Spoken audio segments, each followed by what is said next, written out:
ini kan ompong, ada dua ini ompong, tidak ada tunas sama sekali yang keluar ya. Seperti halnya di sini, yang di sini juga tidak ada tunas yang keluar. Jadi kami tekuk ke samping untuk menutupi kekosongan tersebut. Nah ini teman-teman jadinya. Nanti juga ada yang banyak yang seperti ini ya. Jadi ini. Assalamualaikum warahmatullahi wabarakatuh. Berjumpa kembali di channel kesayangan kita, Pak Eko Project. Pada kesempatan kali ini kami mengajak teman-teman untuk update perkembangan tanaman kami ya, yang sekarang sudah memasuki 11 hari pasca foundation pruning kemarin. Bagi teman-teman yang sudah like, komen, dan subscribe di video kami kali ini, kami doakan semoga senantiasa sehat, mendapatkan rezeki yang berkah dan melimpah, serta sukses selalu. Amin. Yuk langsung saja kita simak videonya. Sebelum kita melanjutkan video ini teman-teman, kami informasikan bahwa di kebun kami ini menyediakan bibit anggur impor yang berkualitas dan bergaransi validitasnya teman-teman ya, serta kami juga menjual pupuk dan juga kami menyediakan jasa konsultasi apabila teman-teman ingin berkonsultasi mengenai anggur dari mulai tanam hingga mulai berbuah hingga pasca panen. Kami menyediakan konsultasi baik teman-teman yang masih skala hobi ataupun skala kebun ya. Jadi seperti ini bibit kami teman-teman ya, ada ribuan bibit di sini. Kami siap kirim ke seluruh Indonesia. Jadi bagi teman-teman yang menginginkan bibit yang berkualitas dan memiliki garansi dari penjualnya, monggo silahkan pesan di kami siap kirim ke seluruh Indonesia.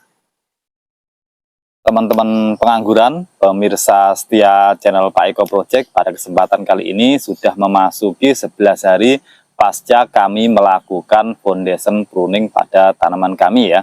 Kalau teman-teman mengikuti perkembangan channel kami, di belakang kami ini kemarin itu berbuah banyak sekali ya. Jadi kami lakukan foundation pruning untuk mengistirahatkan pohon dan juga untuk membentuk cabang tersier yang baru. Bagaimana kondisinya sekarang? Mari kita ajak jalan-jalan teman-teman ya. Nah, inilah kondisinya teman-teman ya. Ini kondisinya alhamdulillah ini Masya Allah sekali, ini sudah mulai pecah tunas teman-teman ya. Dan rata-rata tiap tersier itu tunasnya pecah. Cuma ada 1-2 yang tidak pecah teman-teman ya. Nah seperti inilah kondisinya. Ini ada yang 2, ada yang 3, dan bat pun ada yang pecah juga teman-teman ya, bat yang di tengah ini. Karena kan kemarin ini kami melakukan pembentukan cabang tersier ini dengan tunas air atau tunas lateral. Jadi ada kemungkinan bat itu masih utuh teman-teman ya. Jadi seperti inilah kondisinya. Ada beberapa yang bat yang pecah teman-teman ya. Nah seperti ini di bawah ini batnya ini pecah ini. Ini bat yang aslinya ini pecah ini sini. Ini pecah, nanti juga kami perlihatkan banyak sekali yang pecah ya. Nah, seperti kemarin ada yang komen, Pak Eko kok modelnya ditekuk ke samping, apakah efektif untuk menutup longgarnya tersier ya, tersier yang ompong ya. Seperti inilah teman-teman jadinya ya, seperti ini. Nah, ini kan ompong, ada 2 ini ompong, tidak ada tunas sama sekali yang keluar ya. Seperti halnya di sini, yang di sini. Yang di sini juga tidak ada tunas yang keluar. Jadi kami tekuk ke samping untuk menutupi kekosongan tersebut. Nah ini teman-teman jadinya. Nanti juga ada yang banyak yang seperti ini ya. Jadi ini untuk tunas yang ini, dan yang ini untuk pengganti tunas yang ini nih. Yang ini di sini. Jadi ada 2, ini ke sana, ini ke sini. Jadi bisa untuk menutup kekosongan tersier yang ada di sini teman-teman ya. Dan ada kalanya seperti ini batnya bisa tumbuh. Ini mau tumbuh ini teman-teman ya. Batnya semoga saja ini nanti juga tumbuh. Jadi kekosongan di sini dapat ditutupi ya. Nah seperti ini yang kami maksud dahulu kala awal kebun ini, bahwa nggak masalah kalau ada tersier yang ompong. Nantinya kita bisa tutup dengan memanjangkan tersier di sampingnya. Nah seperti ini. Ini ambil di sampingnya untuk menutupi tersier yang ompong. Ya, nantinya target 12-15 tersier per pohon itu dapat tercapai teman-teman ya. Nah banyak sekali yang seperti ini. Yang ompong kita tutupi. Dan kembali ada yang bertanya kepada kami, Pak Eko, apabila foundation pruning itu mengeluarkan bunga atau calon buah bagaimana? Nah, Jawabannya kalau di sini teman-teman, tergantung model buahnya atau model tandanya seperti apa ya. Kalau bunganya itu semisal ini kan di foundation pruning semua di kanan kiri kami ini. Kalau semisal buahnya itu banyak ya, klaster bunganya banyak ya dipelihara, gak apa-apa, nanti dibuahkan lagi di atasnya di sini ya. Jadi yang ini kan bawah sekali, nanti buahnya paling jual di sini, dan yang sini nanti dibuahkan lagi. Itu kalau banyak terdapat klaster bunga pasca foundation pruning seperti ini teman-teman ya. Nah seperti ini contohnya, ini ada klaster bunga ini ya, ini ada klaster bunganya, ini ada klaster bunganya. Namun klaster bunga kelihatan kecil teman-teman ya. Biasanya kalau memang kuning pembuahan ini sudah besar bunganya, klaster bunganya kecil. Nanti kalau klaster bunganya ini jelek, kecil-kecil ya kita buang saja supaya tidak mengganggu pertumbuhan teman-teman ya. Kalau bunganya bagus ya kita pelihara. Nah ini teman-teman yang kelihatan ini kan kami foundation pruning kan dua ini pecah semua. Nah ternyata batnya di bawah ini pecah.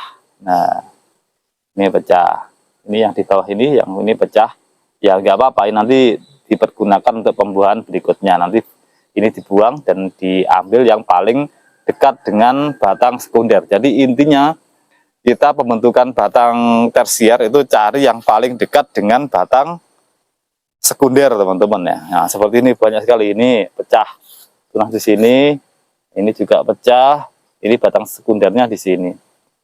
Ya nggak apa-apa, nanti kita sortir mana yang bagus, nanti dipelihara sambil kita amati perkembangannya teman-teman ya.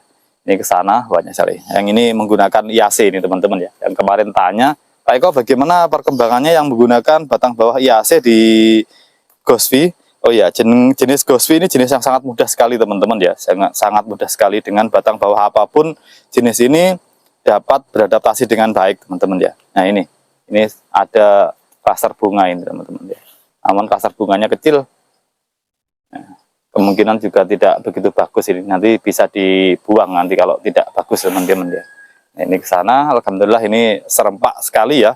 Kanan kiri kami ini bertunas semua. Yang di sini juga bertunas. Ini yang menggunakan batang bawah kodrek ya. Yang di sini ini juga ada klaster bunga kecil-kecil teman-teman. Ini kemungkinan ini tidak dipelihara ya, karena tidak begitu bagus klaster bunganya. Nanti bisa disortir, dibuang. Nah, ya yang inilah yang kami maksud. Ada kalanya bat itu bisa pecah teman-teman ya. Nah di sini, ini kemarin kosong dan sekarang batnya ini pecah, dan pecahnya itu besar. Kemungkinan ini bisa dijadikan batang tersier baru yang lebih bagus nantinya ya teman-teman ya. Jadi dalam budidaya anggur impor itu yang istilahnya yang tetap itu cuma batang primer teman-teman ya, cuma batang primer. Batang sekunder dan tersier itu bisa berubah sewaktu-waktu kita melakukan peremajaan batang. Dan kalau ada tunas yang berada di bawah seperti ini teman-teman, nah ini ada tunas berada di bawah. Kalau ada tunas yang berada seperti ini dibuang aja ya, tunasnya dibuang saja biar tidak mengganggu perkembangan yang di sini teman-teman ya, seperti ini. Dan ada kalanya sambil pembersihan itu ini bisa dikelupas seperti ini teman-teman ya, karena kalau teman-teman yang belum begitu paham dengan karakter pohon anggur itu seperti ini, kelihatan kering seperti ini teman-teman ya. Jadi waktu perawatan kalau ada kulit yang kering seperti ini bisa dibuang seperti ini teman-teman ya. Kenapa? Karena biasanya itu di bawah kulit ini juga tersembunyi hama ya, OPT, termasuk kutu perisai juga di bawahnya. Jadi ketika kita membersihkan di atas itu tidak bisa terkena, jadi harus dibersihkan juga. Kalau sudah bisa dikelupas saja teman-teman ya, dikelupas nanti disambut lagi. Oh ya, kemarin ada yang bertanya, Pak Eko putih-putih itu apa gitu ya. Putih-putih ini adalah pupuk cat tembok teman-teman ya. Ini cat tembok yang kami beli kiloan di Marketplace ya, cat tembok yang murah saja. Kenapa kok harus cat tembok Pak Eko? Nah jadi gini teman-teman, kalau cat tembok itu kan diencerkan dengan air ya, sedangkan cat kayu dan besi itu diencerkan pakai thinner ya. Jadi kalau pakai air itu lebih aman. Jadi cat temboknya tidak murni, cat tembok tersebut juga kami campuri dengan insektisida. Kali ini kami menggunakan Marsal ya, sekaligus untuk preventif atau pencegahan batang supaya tidak terserang OPT, dan juga untuk membasmi kutu perisai yang masih menempel di pohon. Jadi kalau di kami pasca foundation pruning ataupun pasca pruning pembuahan, itu di pohon kami kuas ya, dikuas dengan insek, dan juga disemprot juga insek juga, dikuas dengan ekoenzim dan lain sebagainya untuk membersihkan. Yang kalau teman-teman mengikuti channel kami, sering kami sebut dengan cuci hama. Cuci hama itu yaitu apa? Mengendalikan hama yang di pohon dengan cara dikuas ataupun disemprotkan di batang, supaya nanti pada saat pecah tunas seperti ini itu aman. Dan satu lagi pesan dari kami teman-teman ya, di saat pecah tunas seperti ini adalah perkembangan yang sangat rawan. Rawannya apa? Rawan terhadap OPT, khususnya trip teman-teman ya. Jadi trip itu adalah hama penghisap ya. Jadi biasanya berada di belakang daun dan dia menghisap cairan di daun.